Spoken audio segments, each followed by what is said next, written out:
All right, I'm back again. I'm the CEO at Dana Farber Cancer Institute, and it's really an honor to join everybody today to kick off this wonderful series. We've all had a very daunting last few weeks, living in a time which is almost surreal. And it's really testing our wonderful clinicians and our staff and the entire scientific community in unprecedented ways. But even in these extraordinary times, cancer does not wait, and neither can we. We have to continue pursuing our research with vigor. We may be doing it in a different setting now, remotely, but this does remain a revolutionary time for the science of cancer care, and the challenge is on us to harness everything in our power to continue seizing this moment, continue to work together, and draw insights from our spirit of collaboration so that when we emerge from this crisis, which will happen, we can remain on the path, strong path we've been on to develop more new life-saving discoveries for all the patients who are counting on us. And I think this series is a wonderful opportunity for us to join together, to remain united, and to keep our sights on the future while, of course, meeting the challenges of today. I'm delighted to partner with the Leukemia and Lymphoma Society and the American Society of Hematology to share these events with all of you. And I want to thank both those organizations for their leadership. I'm excited to hear from our dynamic speakers, including tomorrow. Dr. Matthew Meyerson is going to share important insights on the microbiome tomorrow. But today we have the honor of hearing from our colleague at Dana-Farber, Nobel Prize winner, Dr. Bill Kaelin. As you all well know, Bill and his Nobel Prize co-winners made the truly transformative discoveries of how cells sense and adapt to oxygen levels, and that clearly has already yielded fruit in terms of being translated into new medicines for patients. Bill's discovery is a testament to the power of basic biology and curiosity-driven science. And when combined with passion and persistence, that's how we can change the world and save lives. We're very, very lucky that Bill chose Dana-Farber as the place to lead this incredible work. And he and his lab and his family are really an incredible source of pride for this institution. So it's my honor to introduce you now to my friend and colleague, Dr. Bill Kaelin.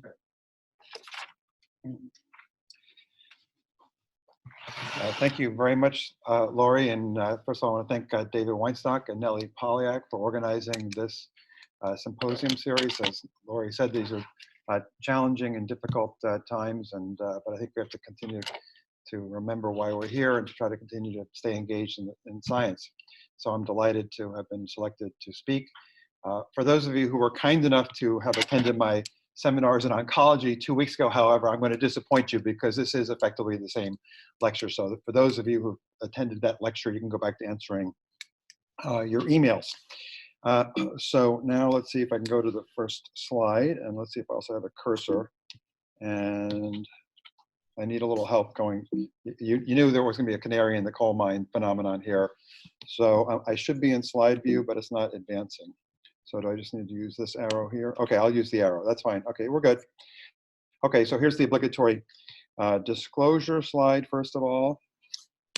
And here, most importantly, are the many talented young people who've worked in my laboratory over the years. And they're the real heroes in this story. They're the ones who actually did the work, did the experiments that we're going to talk about today. And we've had so many generous and talented collaborators over the years that I simply can't list them all on a single slide. But here are some of the individuals who contributed to the work that was recognized in Stockholm last year. Now, when I was an undergraduate, I was a pre-med at Duke, and someone whispered in my ear that it would be a good idea to work in a laboratory prior to applying to medical school. This would enhance my chances of getting into medical school.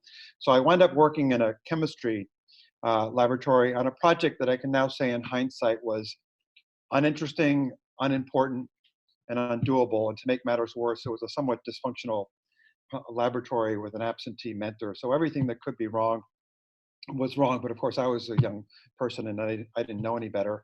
And during my last laboratory meeting, I correctly pointed out that this project, which had been going on for about 7 or 8 years in this laboratory, was actually based on an artifact and would never be brought to completion. Now, for years, when I would tell people this story, I told people that I got a C+, which is already pretty damning for a pre-med. But I pulled my transcript last year and I discovered, excuse me, that I actually got a C-. So obviously, this was so traumatic that I had actually mentally upgraded from a C- to a C+.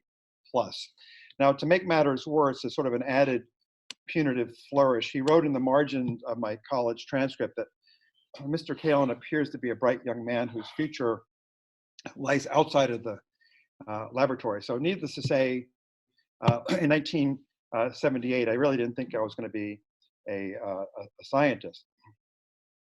Now, this C- had the predicted effect on many of my medical school applications. Here's my medical school application rejection letter from my current employer. But fortunately, several medical schools took a chance on me, excuse me, including Duke. So I matriculated at Duke Medical School.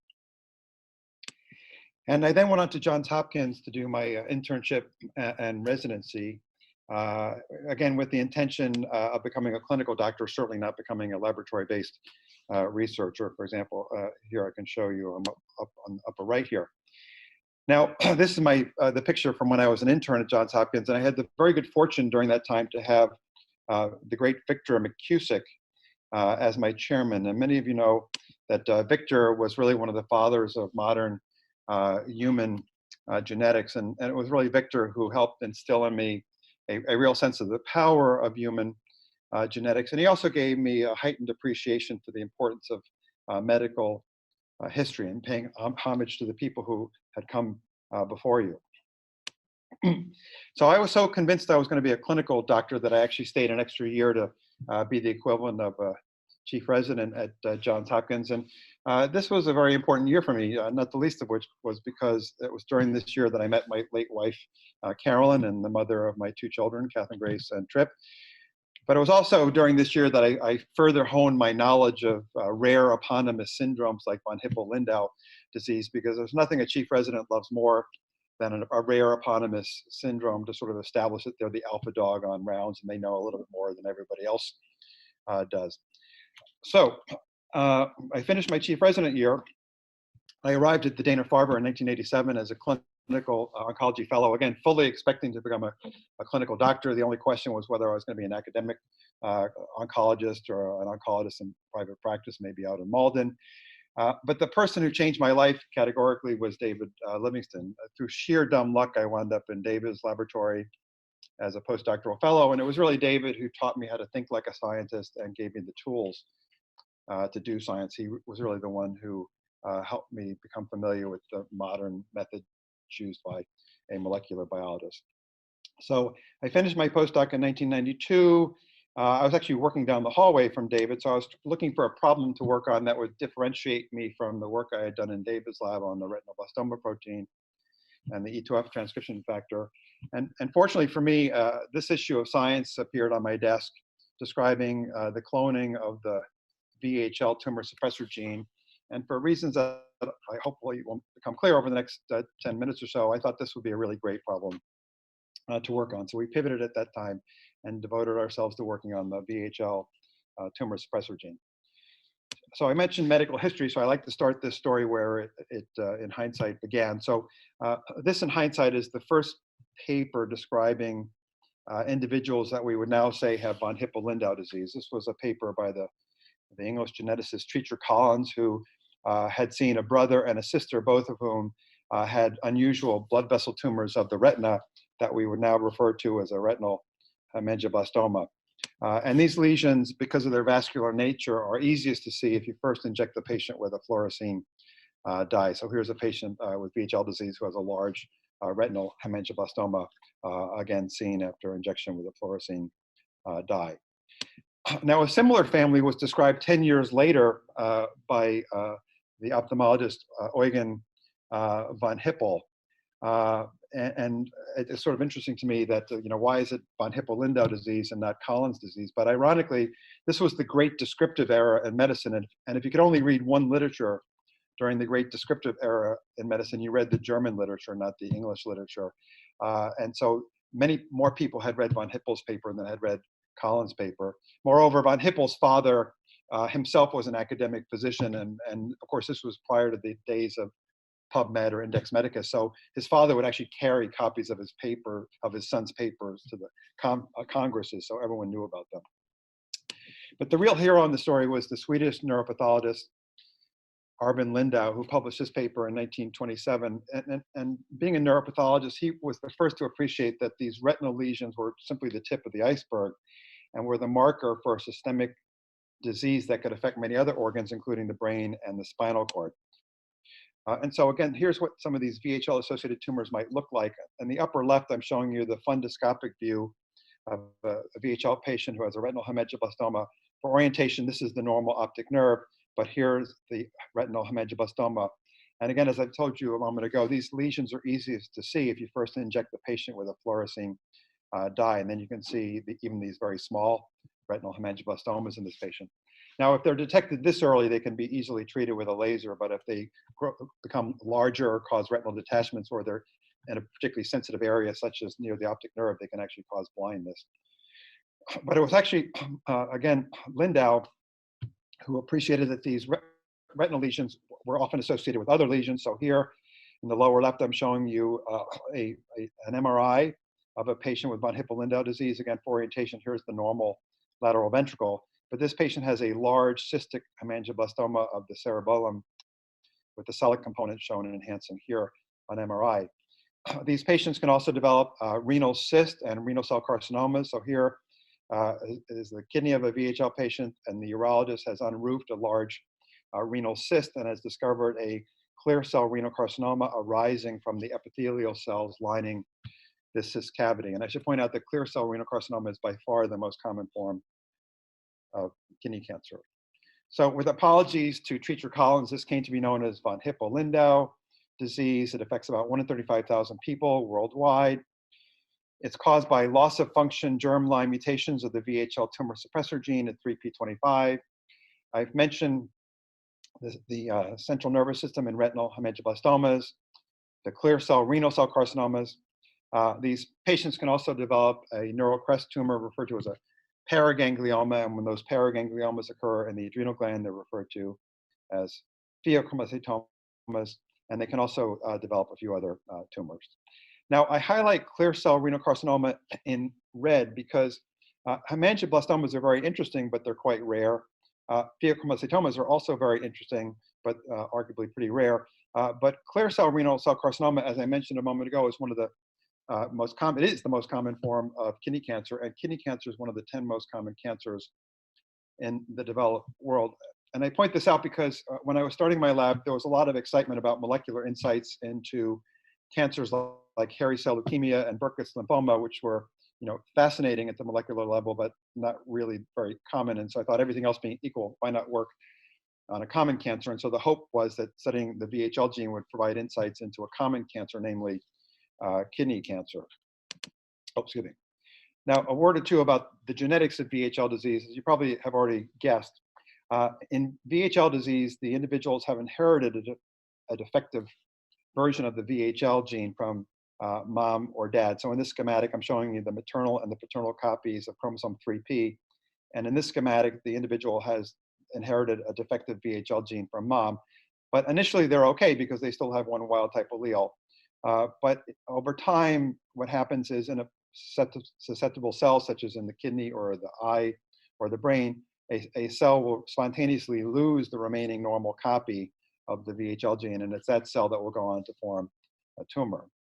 So as you would expect from the knowledge that germline VHL mutations predispose to things like clear cell renal carcinoma, if you now look at non-hereditary clear cell renal cell carcinoma, you again see that biallelic inactivation of the VHL tumor suppressor is a common feature, but here both mutations have occurred somatically as opposed to VHL disease, where the first mutation has occurred in the germline. So all this is to say that the VHL tumor suppressor gene behaves like a so-called two-hit tumor suppressor gene, a la Knudsen and RB1.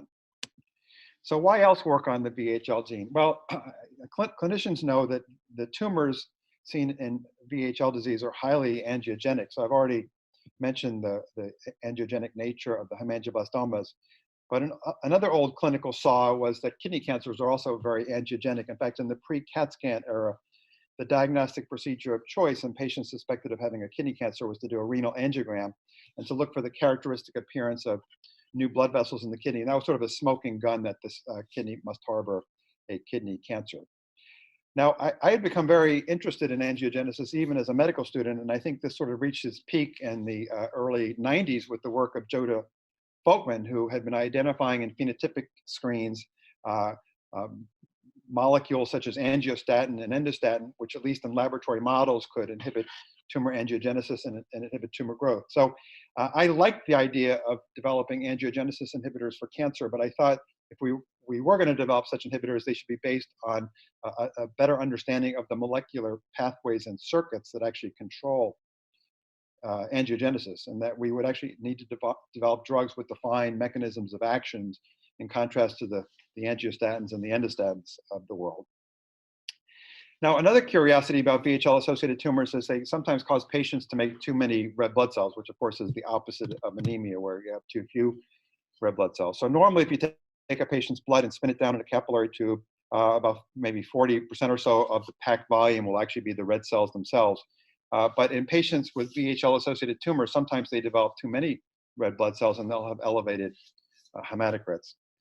Now, this had always struck me as curious because there's actually a laundry list, a so-called differential diagnosis of diseases and conditions associated with excess red blood cell production. Now, some of these are clearly adaptive, such as people who move to high altitude or who have certain chronic lung or cardiac conditions where increasing red blood cell mass is going to improve oxygen delivery. So that you can sort of understand. But at least known to fellows studying for their medical oncology boards is the fact that there are certain tumors that can also cause excess red blood cell production, and those tumors are shown here. And it had always struck me as odd that the three tumors seen in VHL disease make this list, especially given how otherwise rare cerebellar hemangioblastomas and pheochromocytomas are. So taking all of this together, we can start to see that VHL-associated tumors are highly angiogenic, and we now came to learn that this is because they overproduce vascular endothelial growth factor. I just told you these tumors can stimulate red blood cell production, and that's because they're capable of occasionally ectopically producing EPO. And what VEGF and EPO have in common is that they're normally induced when cells or tissues are not getting enough oxygen. And teleologically, this makes sense. If your tissue not getting enough oxygen, you're going to try to increase the number of vessels feeding you blood, and you're going to try to increase the oxygen carrying capacity of that blood. So this was sort of the clue that there must be some link between the VHL protein and your ability to sense and respond to changes in oxygen. So, stepping back, I thought that the VHL gene would teach us something about kidney cancer, would hopefully teach us something about angiogenesis, and if we were really lucky, would teach us something about oxygen sensing. So we needed a tractable sort of laboratory model to begin to study this. And so we teamed up with Mark Goldberg and his postdoc, Andrew Levy, who at the time were working down the street at the Brigham. And they had expertise measuring so-called hypoxia-inducible mRNAs using the old-fashioned technique of northern blotting. And so we teamed up to do this experiment together, looking at the abundance of 3 hypoxia-inducible mRNAs, VEGF, the PGF-B chain, and GLUT1. So let's start with HEP3B cells. So HEP3B cells are VHL wild type or VHL proficient. They're a workhorse cell line in the field of hypoxia-inducible gene regulation.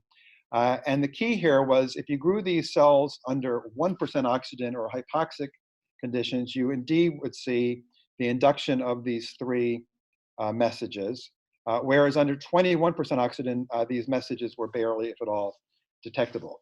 Now, this was in stark contrast to a VHL null renal carcinoma cell line. So when you look at a renal carcinoma cell line that lacked VHL, such as 7860 cells, now you could see that these previously hypoxia-inducible mRNAs were now constitutively produced. So that told us that this was a hallmark of VHL defective cells, the production of hypoxia-inducible mRNAs was uncoupled from actual oxygen availability.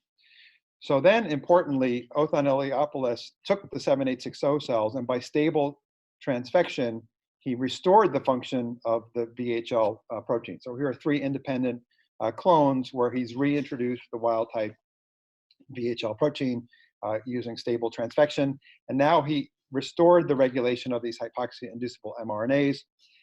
And this was specific because if he looked at a cell line that was stably transfected with the empty vector, these cells continued to overproduce hypoxia-inducible mRNAs, irrespective of oxygen. And so to summarize those experiments, what they showed us was that if the VHL protein was intact, hypoxia-inducible mRNAs only accumulated under low oxygen conditions. But if the VHL protein was absent or defective, these hypoxia-inducible mRNAs were produced at high levels, irrespective of changes in oxygen. Now, in parallel, Adam Keibel, Kim Loniger, and others in my laboratory did biochemical experiments to look for VHL-associated proteins. And they found out that VHL binds stably to a long C, a long B, and Col2. Moreover, they mapped the minimal binding domain for these other proteins to the so-called alpha domain, which turned out to be a hotspot for mutations in VHL disease, along with another putative protein binding site, the beta domain. Now, that would have been all well and good, but what I haven't told you so far is that the primary sequence of the VHL protein offered no clues whatsoever as to what this protein might do, how it might do it, where it might live, et cetera, et cetera. But finding this complex turned out to be very helpful, and that's in part because of a wonderful visit many years ago when Stephen Elledge was still at Baylor, because Stephen came and visited me and he said, Bill, let me tell you how this is going to work, because we've noticed that a long in C looks like a yeast protein called SCIP1, and Col2, a member of the colon family, looks like CDC53. And SCIP1, when bound to CDC53 and a so-called FBOX protein, generates a ubiquitin ligase complex. So I'm going to tell you right now, this is going to turn out to be another ubiquitin ligase complex. We also collaborated with Nikola Pavletich, and when he solved the structure of this complex, it indeed resembled an FBOX containing ubiquitin ligase. And the structural information he generated also heightened our suspicion that the beta domain was going to be the substrate docking site. So then the question, of course, was, well, what is the substrate of this putative ubiquitin ligase? Now, an attractive candidate here was the HIF transcription factor. We knew from the work of Frank Bunn and Greg Semenza, Jaime Caro, Peter Radcliffe, and others, that HIF is a heterodimer consisting of an unstable alpha subunit and a stable beta subunit. The beta subunit was often referred to as ARNT. And HIF regulates a lot of these hypoxia-inducible transcripts, such as VEGF and EPO. So we did Western blots in our renal carcinoma cells that did or did not have VHL using antibodies to HIF1. And we didn't see any HIF1 expressed whatsoever. And so we were sort of at a loss. Fortunately for the field, however, Peter Radcliffe's group had also made antibodies to HIF2, which few people were studying at the time. They were studying the canonical famous member of the family HIF1, but few people were paying attention to HIF2. And with those HIF2 antibodies in hand, Peter could show that in our renal carcinoma cells, they were only producing HIF2. But if you looked in those renal carcinoma cells that lacked VHL, they were producing high levels of HIF2, irrespective of actual oxygen availability. And in cell lines that did produce both HIF1 and HIF2, both were deregulated if you lacked VHL. So that told us that if you lacked VHL, somehow HIF wasn't degraded. So based on our biochemical studies, we quickly went on to show, and this was the work of Michael O in my laboratory, together with Haifeng Yang and Mircea Ivan, that VHL via its beta domain binds directly to the HIF alpha subunits, as long as oxygen is present, and targets them for proteasomal degradation. Whereas when the VHL protein's defective or oxygen levels are low, now HIF alpha can accumulate, dimerize with HIF beta or ARNT, and activate genes such as VEGF. So that was very satisfying. It told us why VHL defective cells overproduce hypoxia-inducible mRNAs, but it now begged the question, how does the VHL protein know, if you will, whether oxygen is or is not available, and hence whether it should or should not bind to HIF alpha?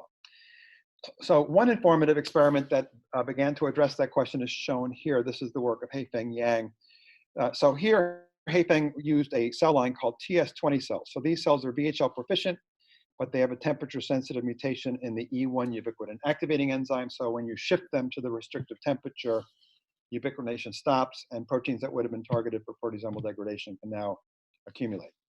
So he grew these cells at the permissive temperature or the restrictive temperature, and for the restrictive temperature cells, he grew them either under 21% oxygen or 1% oxygen. So in the lower panel, I'm showing you an anti-HIF1 alpha immunoblot, and you can see that as expected at the restrictive temperature, HIF1 alpha accumulates. That's because polyubiquitination has been inactivated, and so these proteins are no longer going to be degraded by the proteasome. But the informative experiment is the experiment shown on the top, where he did a so-called far western blot, where instead of incubating the nitrocellulose filter with an antibody, he actually incubated the nitrocellulose filter with the VHL alongin complex, and then he detected the bound VHL using an anti-VHL antibody. And here you could see that VHL binds directly to HIF alpha. That wasn't known before. And secondly, you could see it only could bind to HIF alpha if the HIF alpha had accumulated in cells that had been receiving oxygen. It didn't recognize HIF alpha that had accumulated in the cells that had been exposed to low oxygen, even though I think you can agree there's comparable amounts of HIF present. So that told us another piece of the puzzle, that the signal was coming through HIF alpha and not, for example, through VHL itself. And I should also point out, it had been known for years that iron chelators could mimic a hypoxic response, and hypoxic chelators, iron chelators likewise prevented the interaction between VHL and HIF. So another informative experiment was this experiment done by Mircea Ivan. So Mircea mapped the minimal region of HIF1 alpha that could bind to VHL to a 25 mer, which he could then synthesize as a biotinylated peptide, which was then captured on streptavidin agarose and used in pull-down experiments with S35 labeled VHL produced by in vitro translation. So at the heart of this peptide is the sequence MLAPYIPM. So with the wild-type peptide, he could pull down VHL, but only if VHL was first pre-incubated with a mammalian cell extract at 30 degrees, presumably to provide the necessary modifying activity. Now, this turned out to be a big break in the story because Jaime Caro had already done linker scanning mutagenesis of HIF1 alpha and had already determined that if you replace this sequence with consecutive alanines, HIF1 alpha became constitutively stable and was no longer degraded when cells were well oxygenated. So the next thing Mircea did was he replaced these residues with the Jaime Caro mutation, and now you can see that peptide wouldn't bind to VHL. And then Mircea did an alanine scan to see which was the most critical residue, and it turned out that one of the two critical residues was this proline residue. So when you can convert this proline to an alanine, now the peptide can't bind to VHL. So now we looked for modifications of proline that would be oxygen dependent potentially and iron dependent given the iron chelator result. And if you go to PubMed and you look for prolyl modifications that satisfy those criteria, you get hundreds and hundreds of papers about the collagen prolyl hydroxylases. And so we guessed that the modification was hydroxylation of proline. So we synthesized the peptide so the proline was already hydroxylated. And now this peptide could bind to VHL and no longer required the pre-incubation step, presumably because the relevant modification had taken place. And I should point out the same conclusion was reached in parallel by Peter Ratcliffe's group. And both Peter and I refer to this as one of those rare eureka experiments. It's a once in a decade kind of experiment where you see the result and you see what looks like truth, and you're ready to jump up and down and pop the bottles of champagne. But I always say, a good scientist should then take a deep breath and say, what's the least interesting explanation for these data as opposed to the most interesting explanation for these data? So there are two ways this experiment might be misleading. So the first is maybe this is just a sticky peptide that would have bound to S35 anything, but you just happened to look at VHL, but it was a self-fulfilling prophecy. So to address that, Billy Kim in the lab did this experiment where he again immobilized these peptides, the proline peptide, meaning the wild type peptide, the proline to alanine mutant, or the pre-hydroxylated peptide, and he now did pull-down experiments with S35 labeled cell extracts from cells that were either VHL proficient or VHL defective. And you can see this was exquisitely specific. So it's not that you pull down every protein, you pull down VHL, along in B, along in C, This is probably RBX1, as well as CUL2. So that addressed the specificity question. Now, the other way this previous result might be misleading is this really said that either the authentic modification is prolyl hydroxylation, or prolyl hydroxylation can substitute for the authentic modification. So we did mass spectrometry on HIF from cells, and we could see that the proline was hydroxylated. That was good. But the other name of the game in science is to come up with sort of corroborating lines of evidence. And so to sort of corroborate the mass spec result, Mircea Ivan did this experiment. We had already shown that if you make HIF in a wheat germ extract, it can't bind to VHL, whereas if you make HIF in a reticulocyte lysate, it can bind to VHL, presumably because it has the relevant modifying activity. So what Mircea did was to in vitro translate HIP-1 alpha in either wheat germ extract or retic extract, but rather than using S35, which is the way most people would have done this experiment, he did it in the presence of tritiated proline. And then after in vitro translating the proteins, he could then hydrolyze them to completion and separate the amino acids with appropriate standards by TLC. So in the wheat germ produced HIP, you only saw unmodified proline, but in the retic-produced HIP-1 alpha, he saw proline as well as hydroxyproline, again, based on the migration of the standards. So that sort of corroborated the mass spec result. So again, this conclusion was also reached by Peter Radcliffe's group working in parallel, that the signal was hydroxylation of proline. And this was very satisfying because it turns out the oxygen atom of the hydroxyl group is actually derived from ambient oxygen. Now, satisfyingly, we continued our collaboration with Nikola Pavletic, who solved the crystal structure of hydroxylated HIP bound to VHL. So in red are the secondary structural features of the VHL beta domain. In yellow are the side chains of VHL that actually directly touch HIF. And then in blue is the segment of our HIF peptide, our minimal HIF peptide that interacts with VHL. So the point is, this is largely a hydrophobic region, but there are two hydrophilic residues, this histidine residue and the serine residue, which normally interact with water.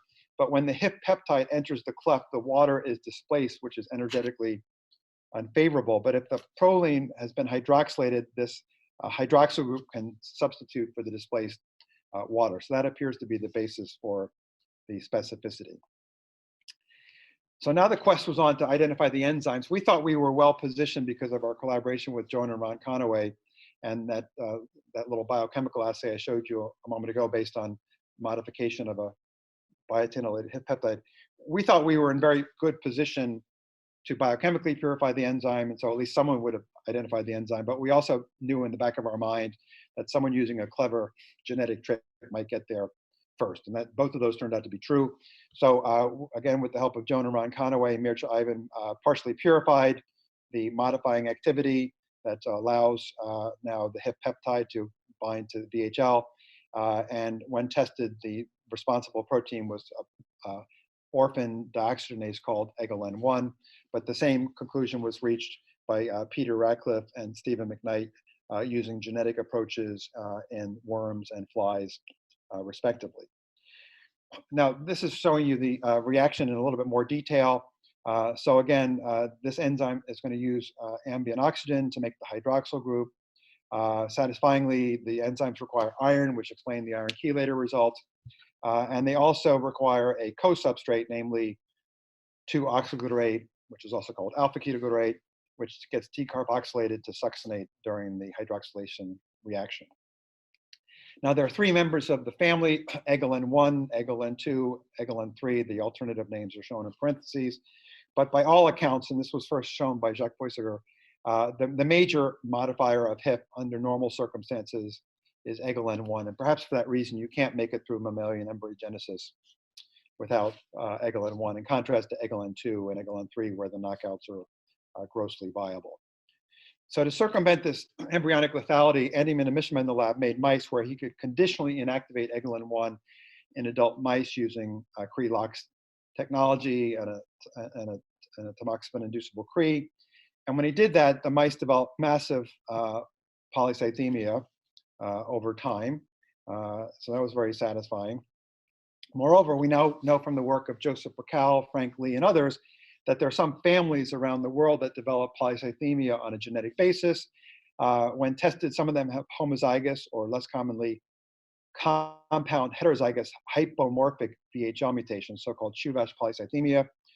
Yet other families have loss of function mutations in EGLON1. Again, these are hypomorphs. Yet others have hypermorphic mutations in HIF2 alpha.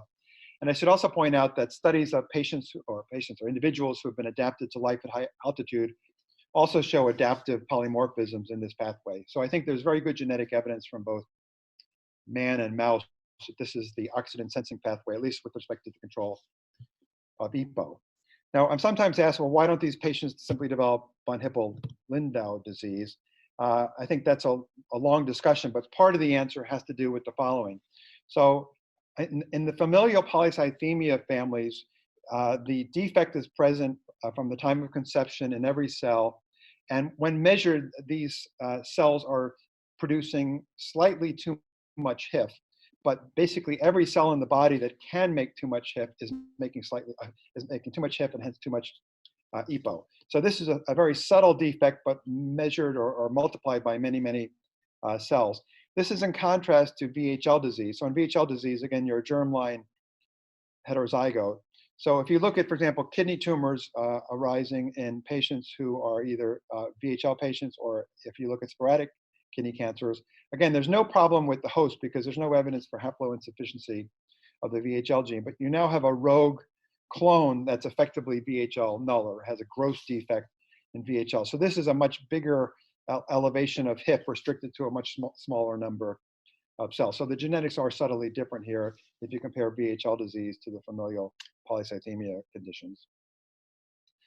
Now, in this model I just showed you a moment ago, all of the EPO that's being overproduced in these EGLN1 knockout mice is coming from the kidney, and that shouldn't be surprising because in adult mammals, the kidney is the major source of EPO, but that's not true during fetal life. And I realize I've now touched my face at least twice, which is a no-no, so I'm going to stop doing that.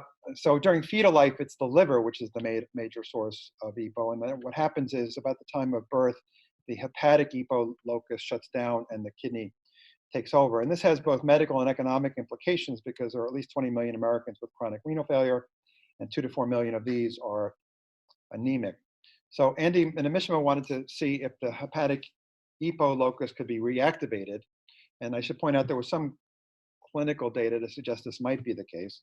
So what Andy did was he knocked out the HIF prolyl hydroxylases either singly or in every pairwise combination, or he knocked out all three in the livers of adult mice, and then he measured hepatic EPO mRNA as well as serum EPO levels. And what he saw was when he knocked out EGLN 1, 2, and 3 together, he saw sustained high-level production of hepatic EPO mRNA, and this correlated with an increase in serum EPO production. I should point out that if you knock out EGLN 1, you do see a pulse of EPO being produced, but then EGLN 2 and EGLN 3 become engaged as sort of in a compensatory feedback loop and dampen it back down. So in other words, you can get either a pulse of EPO or sustained EPO if you so desire. Now, we reached out to a company called Fibrogen about 20 years ago. They were making small molecule inhibitors of the collagen prolyl hydroxylases as potential antifibrotics. And we asked them if we could test some of their compounds to see if fortuitously, perhaps some of them also inhibited the HIF prolyl hydroxylases, because if so, that might be a good starting point for medicinal chemistry efforts to make drugs that would be more specific for the HIF prolyl hydroxylases. So this shows data from one of their tool compounds. This is the work of Ben Olenschak, where he's treating cells with a tool compound, FG4497, that inhibits the HIF prolyl hydroxylases. You see stabilization of HIF1 alpha. Some of these chemicals are also active in vivo. So Mikhail Safran in the lab had made a reporter mouse that ubiquitously expresses a HIF1 alpha luciferase fusion protein. And so when you give these reporter mice this very same compound by oral gavage, you can see that the reporter gets stabilized, indicative of inhibition of the prolyl hydroxylases. Now, this ultimately led to a chemical called roxadustat, and I should declare I have a financial conflict of interest with Fibrogen and hence with roxadustat. But here are data from a phase 2 trial in patients with chronic kidney failure who were given an oral dose of roxadustat, and you can see a nice induction of plasma EPO in the blue, compared to the placebo patients. There's no evidence of pharmacological tolerance. You can have the patients come back a month later, give them another dose, and you can turn on EPO, as well as other HIF responsive genes that are dedicated to red blood cell production. These drugs, and when I say these drugs, there are at least 4 companies developing similar drugs now, have been used now in thousands of patients. Here are more phase 2 data showing induction of hemoglobin in a dose-dependent fashion with roxadustat. The phase 3 trials in China have been completed, and roxadustat's now been approved in China as well as in Japan for the treatment of anemia linked to chronic kidney disease. And the US drug application to the FDA was submitted last December, and it's anticipated will be approved by the end of the year. Now, just is also to remind me that the reason we have this system is not to cause VHL disease. The reason we have the HIF prolyl hydroxylase system is because if you're a ischemic cell or tissue, presumably HIF is a good thing. And so we've also argued, as of many others, that perhaps these EGLN inhibitors might also be used for the treatment of diseases like heart attack or stroke, where there's a problem with oxygen delivery. And certainly in laboratory models, these chemicals look useful, but much more work has to be done to see whether they're safe and effective in humans for such conditions. Now, my day job is as a cancer biologist. I'm going to now return to the role of VHL in kidney cancer. Now, we've talked about the fact that VHL patients are VHL heterozygotes. If you follow them closely over years and decades, they'll develop those pre-neoplastic renal cysts. And when you look at the cells lining those cyst cavities, they're actually VHL null. So it looks like VHL loss, at least in the human kidney, causes these pre-neoplastic renal cysts that, again, over years or decades, on occasion, will become actual tumors. And when you look at these tumors, there are other additional stereotypical mutations that presumably represent cooperating genetic events in clear cell renal carcinoma. So at least in the setting of VHL disease, loss of VHL is the initiating or truncal event. But it's very clear that VHL loss is not sufficient to cause clear cell renal carcinogenesis. You need other cooperating mutations. Now, what about sporadic clear cell renal carcinomas? Well, here we benefit from the work of Charlie Swanton and others who have done deep sequencing of multiple spatially distinct regions of kidney cancers from various patients and have used that data to infer the evolutionary history of those tumors. And again, what you typically see is that VHL loss is usually the initiating or truncal event, even in sporadic clear cell renal carcinomas. You then see, again, very similar cooperating mutations as we would have seen in the setting of VHL disease.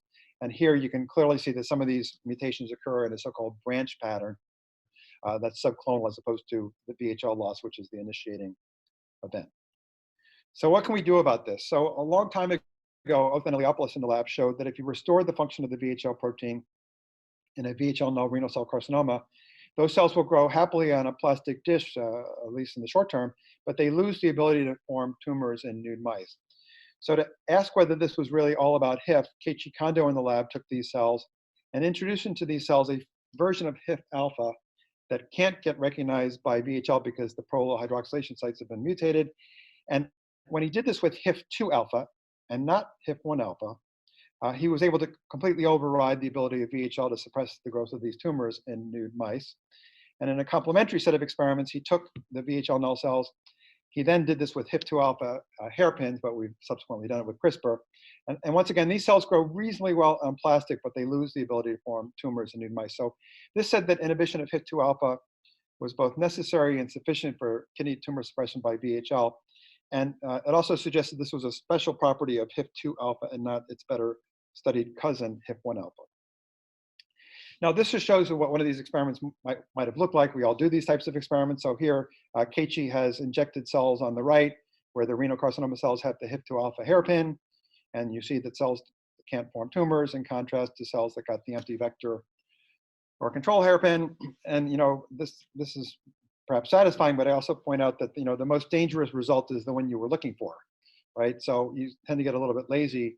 And if you step back, this is a classical down assay, or what a screener would call a down assay, where a very complicated biological process, namely tumor formation, is now no longer happening or no longer happening as well. And when you're doing a down assay, you should always worry about the possibility that you're really looking at an off-target effect. So we do experiments all the time with various perturbants, whether they're drugs, hairpins, now CRISPR. They're designed against a specific target, and we're measuring a phenotype.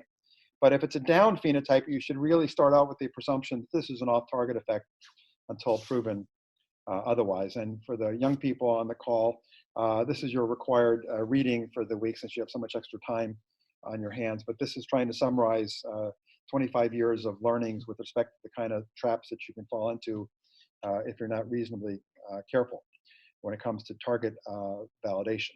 So the good news is that geneticists had taught us many years ago how you might tackle this problem. And so one way to tackle this problem is to try to do a rescue experiment where you design or discover a version of your target that's now resistant to the perturbant, be it a drug or a hairpin, for example, and then see if you can now reverse the phenotype. So that's exactly what KG did, taking advantage of the degeneracy of the genetic code. So he was able to design a HIF2 alpha cDNA that now had translationally silent mutations in the region that was going to be targeted by his hairpin. And he could now ask whether this modified HIF2 alpha mRNA would reverse the phenotype, and the answer was yes. So now we could feel very comfortable that the HIF2 alpha hairpin effects were on target because we could rescue the effects of the HIF2 alpha hairpin. And I've already told you that somewhat to our surprise, we found that it was really HIF2 alpha that's the problem here. And if anything, many renal carcinoma cell lines silence or downregulate HIF1 alpha. And in fact, in those sort of add back experiments I referred to a moment ago, if anything, HIF1 alpha seems to be a renal cancer suppressor. So what can we do about this therapeutically? Well, fortunately for us, by the late 90s, a number of pharmaceutical companies were already developing VEGF inhibitors. And we argued, for anyone who would listen, that if VEGF inhibitors were going to work in any solid tumor, they should work in kidney cancer because you have this sort of direct link between VHL, HIF, and VEGF.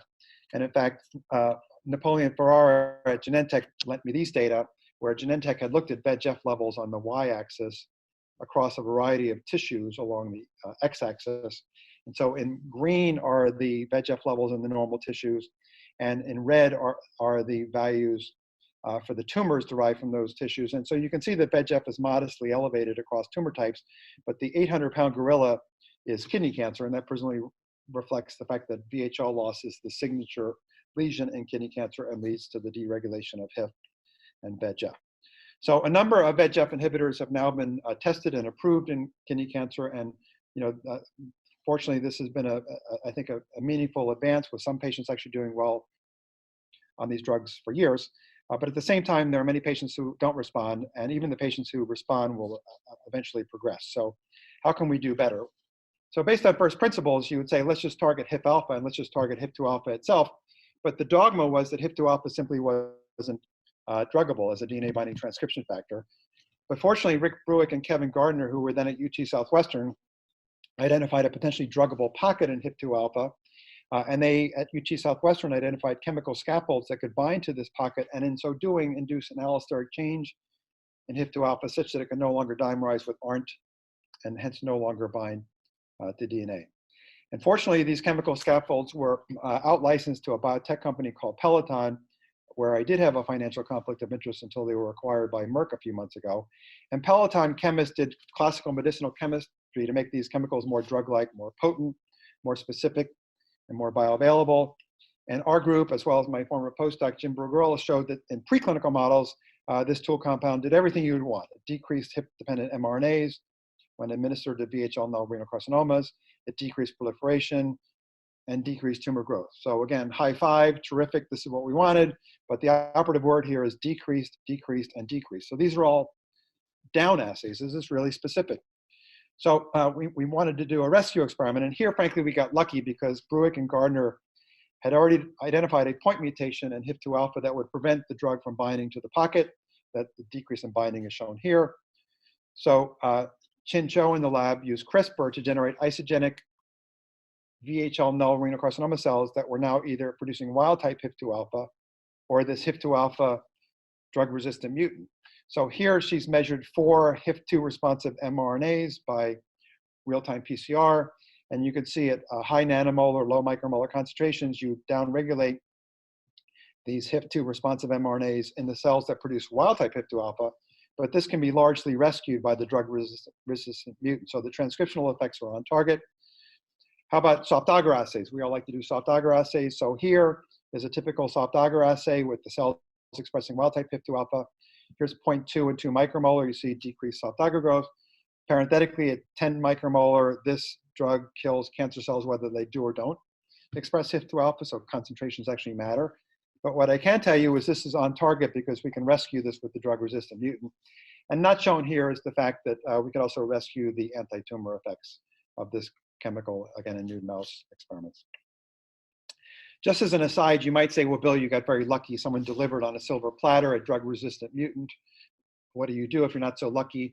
The technique we found very useful and robust is a technique that was used by our dean, George Daly, as well as Charles Sawyers, to study the resistance of BCR-ABL to Gleevec. So the idea here is you have an expression vector for your target of interest. You propagated an error-prone E. coli, such as XL1 red, you can buy from Strategene. You then introduce the pool into a sensitive cell line, you treat with the drug, and then you sequence the plasmid DNA from pooled survivors. And we've had very good luck with this now for a number of targets. So we did what I think it should do, which is we actually looked at this drug across a variety of renal carcinoma cell lines. And much to our surprise, some of the renal carcinoma cell lines were very sensitive, just as I showed you a moment ago. But some of the renal carcinoma cell lines were insensitive to the drug, despite being VHL null. And when tested, this was not due to a pharmacodynamic failure. In fact, these cells, when tested, even tolerated CRISPR elimination of HIF2 alpha.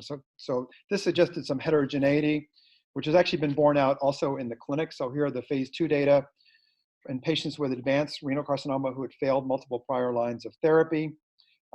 This is a so-called swimmer's plot. So each horizontal bar is a patient on the trial and how long they were treated. So the dotted line for orientation is 1 year. So the glass half full is that a lot of the patients seem to be benefiting. In fact, the black arrows are patients continuing to do well. And I should point out this drug is very well tolerated. One of the on-target effects is anemia, which can be managed with EPO. And the yellow stars are patients who actually have had partial responses. So that's the glass half full, but clearly there's a glass half empty, and we have to learn now why some of these patients are resistant. Now, in closing, I started the talk in 1894, so I'm going to finish in 1894 just to show you how much the world has changed. So that was 1894. Now the VHL patients are organized virtually around the world. They have their own website. They often know more about their disease than do their doctors, frankly. And so they're watching in real time. In fact, I wouldn't be surprised if one of them is watching this lecture to see what's new with VHL. Now, Peloton, in addition, and I said a moment ago, Peloton's now been acquired by Merck. In addition to developing this drug for kidney cancer, was kind enough to treat 60 patients with VHL disease who were in surveillance programs, who had measurable tumors, but had never been treated with any drug before, because these patients can develop so many tumors that it makes more sense to put them in careful surveillance programs, because otherwise you'd be taking them to surgery every 3 months or so to remove some small lesion. So Peloton/Merck was willing to see what would happen if you took VHL patients who had measurable tumors, and you had to have at least one measurable kidney tumor to be on this trial, but you could also have paragangliomas, you could have blood vessel tumors of the brain and eye. What would happen if you treated these patients? Because in contrast to the kidney cancer population, you've not selected yet for resistance by hammering these patients with other drugs. So I've seen the data. I'm not allowed to discuss the data, but if you're reasonably social media savvy, you can find the Facebook post. In fact, some of these patients are even posting their scans, but I'm very mindful of HIPAA, so I'm not going to show you any of these scans. And this hasn't all been properly adjudicated, but it does certainly look like the patients are responding. And in closing, I always wanted to have a movie. So I'm going to close with this movie, if I can get it to go. And hey everybody, it's Justin. I just wanted to give you a quick update. I am in a gondola right now in Taiwan. Over there is Taipei 101. The gondola is actually right by the Taipei Zoo. But I just wanted to give you a quick update and say I'm doing well. I'm enjoying my trip. If it wasn't for the PT2977 drug trial, I would have never been able to come out here and do what I'm doing right now. So I just wanted to thank Peloton, and I hope Merck will fast track this drug for a VHL treatment. So if you guys are listening, hopefully you guys will put it on the market to help VHL. But yeah, keep watching these videos, I'll be making more, and I'll get better at it, and I have to get the angles right because I kind of look fat, you know. Anyways, I'll show you some of the views. So I love that because, you know, these people have been living with the sword of Damocles over their heads because they've seen their parents and their grandparents and their uncles and aunts suffer from this disease. And so what I love about this is when you're this age, that's the kind of thing you should be worried about. Do I look fat, right? You shouldn't be worried about what's going to happen when I go to the doctor in 3 months and he does another scan. So again, this has not been properly adjudicated yet, but there's some social media inklings that this is working. So I was remiss earlier in not reminding people that there is a feature on Zoom that we can have questions and answers. And I think Nellie and David are going to try to see if any of them can be brought forth, and we'll try to answer them in real time if we can. This is all an experiment. We'll give it a try. But thank you all for your attention, and again, stay healthy and well. Thank you very much, Bill. That was really spectacular. We have well over 1,000 participants. There are a number of questions. I'll start with one. So the first one is, are there distinctions between the egg lens? Yeah, that's a great question, David. So that's an area of active investigation in my laboratory and other laboratories around the world. We strongly suspect there are non-redundant functions. And so, for example, you know, there have been a number of purported substrates other than HIF for these other egg lens, but I have to say, in most cases, they lack validation in a second independent laboratory. So at the moment, I think that it's still the case that HIP is the best understood of the substrates, but for a variety of reasons, people are thinking there are non-redundant functions that we just have to understand. The next question was whether there are identified synthetic lethalities associated with VHL loss and any specifically related to hyperoxygenated. Yeah, that's a great question. So a number of laboratories, including our own, have been looking for synthetic lethal interactors with VHL. There have been at least a half a dozen of them reported. The one we're currently excited about, we just published a paper in Science Signaling showing that VHL defective cells are hyperdependent on CDK4 and 6. And we're excited about this for several reasons, one of which is this synthetic lethality is not, as best we can tell, driven by HIF. It's driven presumably by some other function of the VHL protein. But in the laboratory, what that's allowed us to do is combine the HIF2 inhibitors with the CDK4/6 inhibitors. And you know, there are at least 3 that are FDA approved now. And at least in the laboratory, we're seeing effects that are at least additive, if not synergistic. And so I believe we're now going to be doing with Tony Schwary a clinical trial, getting some more monotherapy data in patients, because surprisingly, CDK4/6 inhibitors have not been used before in the kidney cancer population. But then building off that monotherapy experience, we hope to do a combination with the HIF2 inhibitor. And maybe we'll take one more. Are you surprised at all that there wasn't toxicity, or would you have anticipated toxicities from drugs like roxadustat and increases in VEGF? Yeah, you know, we anguished about this a lot. I mean, one of my colleagues here at the Farber says, if you're smart enough, you can always think of a reason why something will fail. And that's certainly true in drug discovery. And frankly, if you think about even the targets we target today in oncology, even now, I don't understand why there is any therapeutic index whatsoever.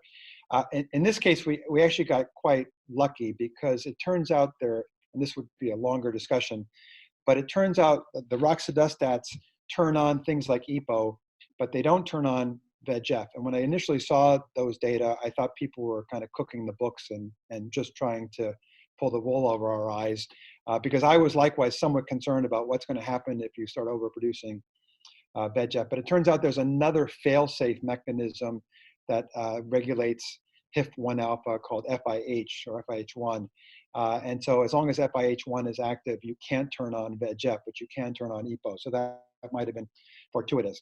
Now, having said that, again, thinking about tumors and VHL disease, in those situations, you have focal overproduction of VEGF that then drives blood vessel formation. I'm not sure we know what would happen if you had a 5 or 10% increase in VEGF systemically. And I know there are some groups that actually think that would be a good thing. So I think you can try to outsmart yourself, but I think there are a number of indirect lines of evidence that roxadustat, there'll be a therapeutic window. Go back to those people living at high altitude. I mean, they have chronic hip activation.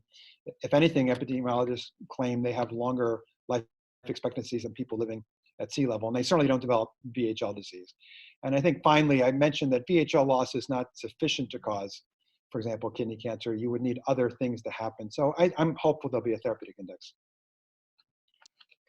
Well, I'd like to thank Dr. Kalin again for really an extraordinary lecture, and just remind everyone that this will be available for download on the website later today, and invite you and colleagues and friends back for the next lecture tomorrow. Dr. Matthew Meyerson will be speaking on cancer in the microbiome. So thank you very much.